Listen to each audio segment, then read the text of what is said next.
તો વડોદરામાં પીએમ આવાસ યોજનામાં મકાન આપવા મુદ્દે વિવાદ સર્જાયો। આવાસ યોજનામાં લઘુમતી સમાજને મકાન ન આપવા માંગ કરવામાં આવી। અશાંત ધારાની માંગ સાથે રહીશોએ બેનર સાથે વિરોધ કર્યો હતો। વિરોધ સાથે કલેક્ટર કચેરીએ આવેદનપત્ર આપી રજૂઆત કરી હતી। 236 મકાનની સ્કીમમાં 450 લઘુમતી 315 હિન્દુએ ફોર્મ ભર્યા હતા।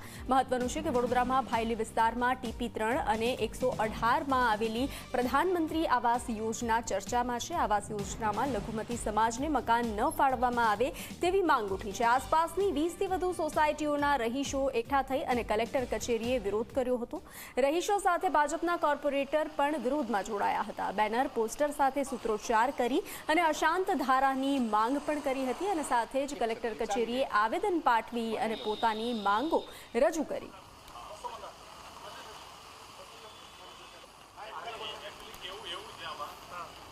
વડોદરાના ભાયલી TP3 વિસ્તારમાં પ્રધાનમંત્રી આવાસ યોજનામાં લઘુમતીઓએ આવાસ મેળવવા માટે વધુ ફોર્મ ભરતા વિવાદ થયો છે, જેને લઈને આજે મોટી સંખ્યામાં જે નાગરિકો છે તે કલેક્ટર કચેરી આવેદન આપવા માટે પહોંચ્યા છે। સાથે જ કેટલાક લોકો અહીંયા જે સ્થાનિક છે તેઓ સોસાયટીની બહાર ઉભા રહીને વિરોધ કરી રહ્યા છે। હું તમને જે આવાસ યોજના બનાવવામાં આવ્યા છે તે બતાવવા માંગીશ કે આ જે આવાસ યોજના તમે જોઈ રહ્યા છો તેની અંદર કહી શકાય કે મોટી સંખ્યામાં લઘુમતીઓએ ફોર્મ ભરવાના કારણે આસપાસના જે લોકો છે તે ચિંતામાં મુકાઈ ગયા છે, કારણ કે આ જે વિસ્તાર છે તે હિન્દુ બહુલ્ય વિસ્તાર છે અને અહીંયા મોટી સંખ્યામાં હિન્દુઓ વસવાટ કરે છે, જેના કારણે તેમના અંદર એક ચિંતા પેશી છે। 236 જેટલા મકાનો બનાવવામાં આવ્યા છે અને તેમાંથી 450 લઘુમતીઓ ફોર્મ ભર્યા, જ્યારે 315 જેટલા ફોર્મ હિન્દુઓએ ભર્યા છે, જેના કારણે તમામ લોકો વિરોધ કરી રહ્યા છે કે અહીંયા એક જ ધર્મના લોકોને મકાન ફાળવવા જોઈએ, જેના કારણે ભવિષ્યમાં અશાંતિભર્યો માહોલ ઊભો ન થાય। સામે તમે જોઈ શકો છો કે મોટા મોટા ડુપ્લેક્સ આવેલા છે। આસપાસની 20 જેટલી સોસાયટીઓ છે કે જેમાં હજારો લોકો હિન્દુઓ વસવાટ કરે છે અને તેમની અંદર એક ડર છે કે સરકાર આ વિસ્તારને ડિસ્ટર્બ કરવા જઈ રહી છે, તેને રોકવું જોઈએ અને તેના કારણે તમામ લોકો સરકાર પાસે માંગણી કરી રહ્યા છે કે જે છે તે લઘુમતીઓને મકાન ન ફાળવવા જોઈએ, માત્ર હિન્દુઓને મકાન ફાળવવા જોઈએ તે પ્રકારની માંગણી કરવામાં આવી રહી છે, જેને લઈને કલેક્ટરને આવેદનપત્ર આપીને રજૂઆત પણ કરવામાં આવી છે। એટલે હવે જોવું રહ્યું કે સરકાર શું સ્ટેપ લે છે, કારણ કે અગાઉ પણ આવી રીતના જ અનેક જે હિન્દુ બહુલ્ય વિસ્તારમાં લઘુમતીઓને મકાન ફાળવવામાં આવ્યા છે, ત્યારે શું આ વિસ્તારમાં પણ મકાન ફાળવવામાં આવશે તે સવાલ અહીંયા ઉઠવા પામી રહ્યો છે। લોકો અશાંત ધારા લાગુ કરવા માટેની માંગણી પણ કરી રહ્યા છે, પરંતુ તે પણ સરકાર લાગુ નથી કરી રહી, જેને લઈને આખો વિવાદ અત્યારે વધુ ચગ્યો છે। કેમેરામેન મુકુંદ દવે સાથે રવિ અગ્રવાલ, ઝી મીડિયા, વડોદરા। તો અશાંત ધારો લાગુ કરવા માટે લઘુમતી સમાજને મકાન ન આપવા માટે 20થી વધુ સોસાયટીના રહીશોએ કલેક્ટર કચેરી બહાર વિરોધ કર્યો હતો। વિસ્તારમાં અશાંત ધારો લાગુ કરવાની માંગ કરવામાં આવી હતી। વડોદરાના ભાયલી વિસ્તારમાં પ્રધાનમંત્રી આવાસ યોજનામાં લઘુમતીઓએ મોટી સંખ્યામાં ફોર્મ ભરતા ત્યાંના આસપાસની સોસાયટીના સ્થાનિક લોકો કલેક્ટરને આવેદન આપવા માટે પહોંચ્યા છે। આપ જોઈ શકો છો કે તેમની પાસે બેનર છે હાથમાં। વડોદરા ભાયલીના હિન્દુઓની એક પુકાર, આવાસ યોજનામાં હિન્દુ વિસ્તારમાં ફક્ત હિન્દુઓનો વસવાટ, આ પ્રકારના જે સ્લોગન છે તે બેનરમાં લખ્યું, સાથે જ પોસ્ટર પણ બનાવવામાં આવ્યા છે કે ભાયલીના હિન્દુઓને વિસ્થાપિત થવું પડે તેવી પરિસ્થિતિનું નિર્માણ ના કરો, વડોદરામાં ભાયલીના હિન્દુઓને શાંતિથી રહેવા દો। તેમની સાથે જ વાત કરીશું કે કેમ તેમને આવું લખવું પડ્યું। બેન, કેમ આવું લખવું પડ્યું કે ભાયલીના હિન્દુઓને વિસ્થાપિત ન થવું પડે તે પ્રકારનું વાતાવરણ બનાવો?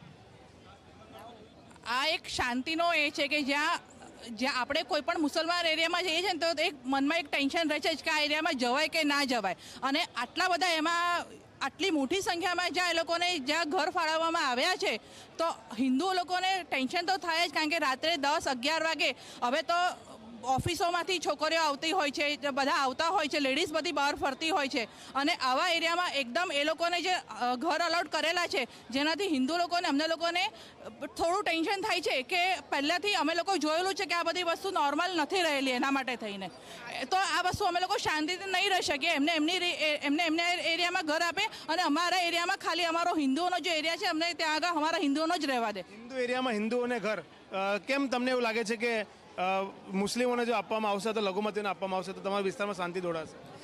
એ લોકો અમારા તહેવારોમાં બી અડચણ ઊભી કરી શકે છે અને એ લોકો કંઈ ને કંઈ તોફાન કરે તો એનો અમને ડર લાગે છે, અને એ લોકોને એના એરિયામાં મળે અને અમને લોકોને અમારા એરિયામાં મળે એવી અમારી સરકારને નમ્ર વિનંતી છે। એડવોકેટ પણ છે, સ્થાનિક છે। ભાવિનભાઈ, શું કહેશો? જે રીતના વાત કરીએ તો આજુબાજુના તો કેટલાક આવાસ યોજનામાં લઘુમતીઓને ફાળવાયા છે અને તમારે ત્યાં પણ જો આવી જશે તો આસપાસની 20 સોસાયટીના લોકો હેરાન થશે, તો સરકારમાં તમે તો અનેક વખત અસાધારણની માંગણી કરી છે, અસાધારણ સુધી મંજૂર નથી કરવામાં આવી? લઘુમતીઓને ફળવાય એનો અમારો વિરોધ નથી. બીજી જે આવાસ યોજનાઓમાં લઘુમતીઓને ફળવાય છે ત્યાં લઘુમતીઓની સંખ્યા ઓછી છે. આ વિસ્તાર આ પર્ટિક્યુલરલી જે ફાઇનલ પ્લોટ છે એ તાંદલજાને અડીને આવેલો છે, એટલે અહીંયા જે ફોર્મ ભરાયા છે, જે આવાસ એલોટ થવાના છે એના કરતાં 2 ગણી સંખ્યામાં મુસ્લિમોના ફોર્મ ભરાયા છે. એટલે જો ડ્રો થાય તો ઓબ્વિયસ છે કે એમને વધારે સંખ્યામાં એલોટમેન્ટ મળે. અશાનધારાની જે વાત છે, અશાનધારા પણ અહીંયા લાગુ નથી કરવામાં આવ્યું. આ તાંદલજાને બિલકુલ અડીને પ્લોટ આવેલો છે. 500 ચોરસ મીટરવાળો જો કાયદો એપ્લાય થાય તો આ વિસ્તાર ઓલરેડી અશાનધારામાં છે, પણ જે નોટિફિકેશન આવવું જોઈએ સરકાર તરફથી એ ક્યાંક ને ક્યાંક અટવાઈ ગયું છે. એની રજૂઆત અમે ધારાસભ્યને પણ કરી છે. ધારાસભ્ય અમારા વતીએ રજૂઆત આગળ સરકારમાં મોકલી છે. અમને આશા છે કે વહેલી તકે અશાનધારા પણ ત્યાં જાહેર થાય. કલેક્ટરને રજૂઆત કરી છે. કલેક્ટરે પણ અમને આશ્વાસન આપ્યું છે કે અમારી મુદ્દાઓને ધ્યાને લઈને યોગ્ય જે બી કંઈ પગલાં લેવાતા હશે કાયદામાં તો એ લેશે. યોગ્ય મુદ્દાઓ જે છે તેને ધ્યાને લઈને યોગ્ય કાર્યવાહી કરવામાં આવશે તેવું કલેક્ટરે આશ્વાસન આપ્યું છે. પરંતુ અગાઉ પણ ભાયલી વિસ્તારમાં આવાસ યોજનામાં લઘુમતીઓને મકાન ફળવાયા છે અને સરકાર એક જ કહી રહી છે કે ધર્મના આધારે મકાન એલોટ નથી કરતા. પરંતુ સવાલ એ થઈ રહ્યો છે કે જો હિન્દુ બહુલ્ય વિસ્તાર હોય તો ત્યાં કેમ લઘુમતીઓને મકાન આપવામાં આવી રહ્યા છે? શું તે વિસ્તારમાં શાંતિ ડહોળાય તેવું સરકાર ઈચ્છી રહી છે? તે પ્રકારના સવાલ નાગરિકો પૂછી રહ્યા છે. ત્યારે જોવું રહ્યું કે આગામી સમયમાં સરકારનું શું સ્ટેન્ડ રહે છે. કેમેરામેન મુકુંદ દવે સાથે રવિ અગ્રવાલ, ઝી મીડિયા, વડોદરા.